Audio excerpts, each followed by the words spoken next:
जंग की धमकी, शांति की उम्मीद। पाकिस्तान अफगानिस्तान के बीच बढ़ा तनातनी का तापमान।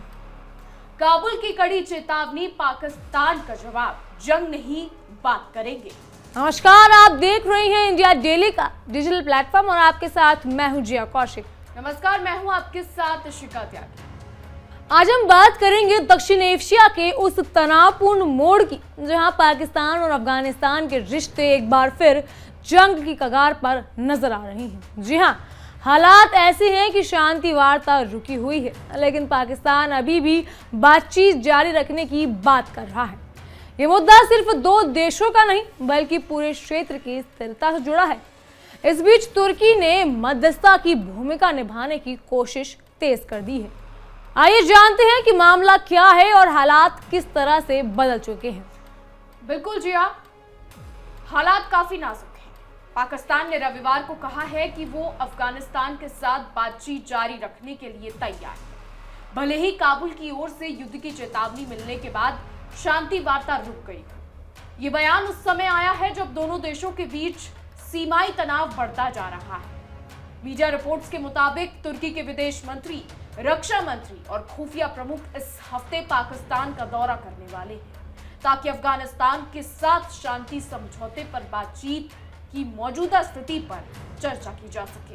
पाकिस्तान के विदेश कार्यकाल में पहली बार ये स्वीकार हुआ है कि तीसरे दौरे की वार्ता शुक्रवार को समाप्त हो गई है। जी हां, मंत्रालय ने अपने बयान में कहा कि पाकिस्तान बातचीत के जरिए सभी विवादों को सुलझाना चाहता है, लेकिन उसकी सबसे बड़ी चिंता अफगानिस्तान से फैल रहे आतंकवाद को रोकना होगी।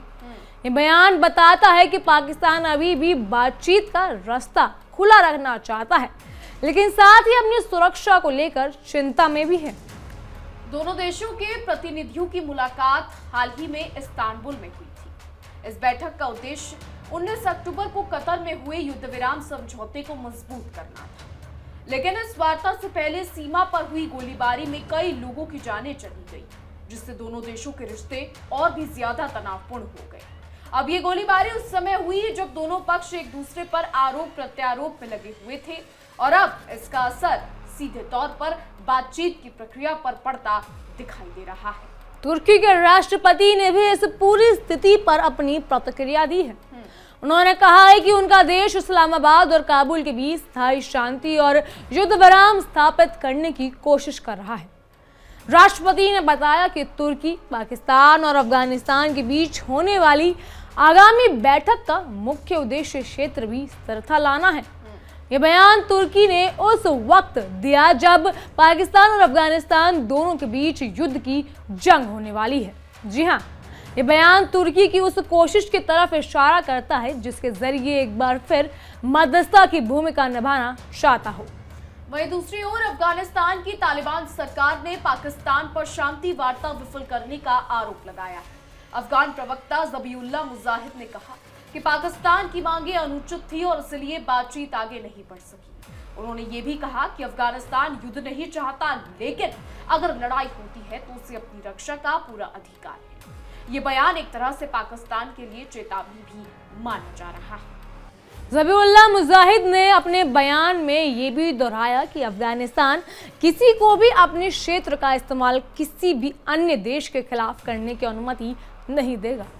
ये बात सीधे तौर पर पाकिस्तान के उस आरोप के जवाब में दी गई जिसमें पाकिस्तान ने साफ कहा था कि अफगानिस्तान आतंकवादी समूह को शरण दे रहा है, खासकर तारीक-ए-तालिबान पाकिस्तान यानी TTP जैसे संगठन जो पाकिस्तान में कई हमलों के पीछे रहे हैं। पाकिस्तान का कहना है कि अफगानिस्तान की जमीन से संचालित ये संगठन उसके लिए लगातार खतरा बनते जा रहे हैं। वही अफगान तालिबान इन आरोपों को सिरे से खारिज करते हैं।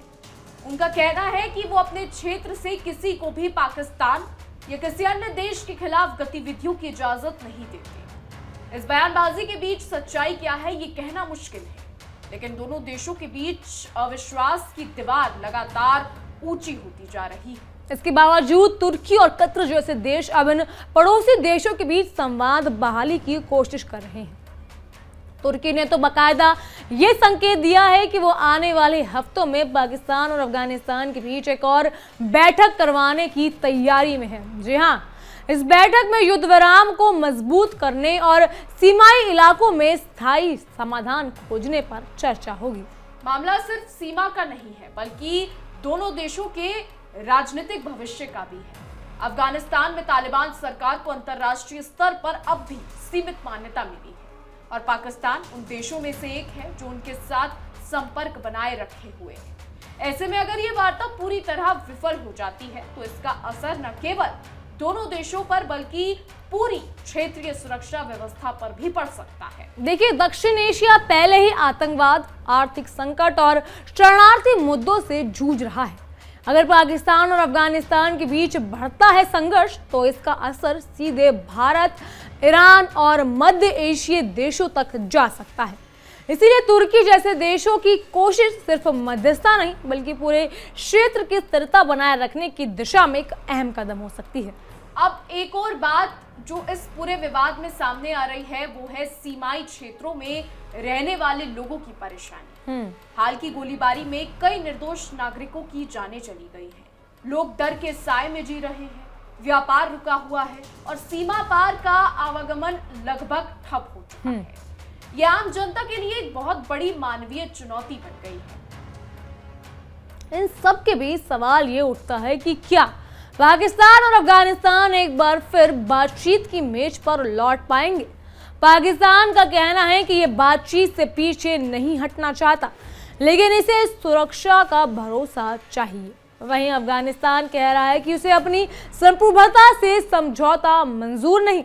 ऐसे में बीच का रास्ता निकालना बहुत मुश्किल दिखाई दे रहा है। अब तुर्की की भूमिका आने वाले दिनों में अहम रहेगी जिया। अगर ये बैठक सफल रही तो ये दोनों देशों के लिए एक नई शुरुआत साबित हो सकती है, लेकिन अगर बातचीत फिर विफल रही तो क्षेत्र में अस्थिरता और ज्यादा बढ़ सकती है। दुनिया की निगाहें अब इस्लामाबाद, काबुल और अंकारा पर टिकी है, जहां आने वाले दिनों में अगली बड़ी कूटनीतिक गतिविधियां देखने को मिल सकती है। फिलहाल इतना तय है कि पाकिस्तान और अफगानिस्तान के बीच ये खींचातान सिर्फ एक सीमा विवाद नहीं बल्कि भरोसे, सुरक्षा और राजनीति की जटिल परतों से जुड़ा हुआ मामला है।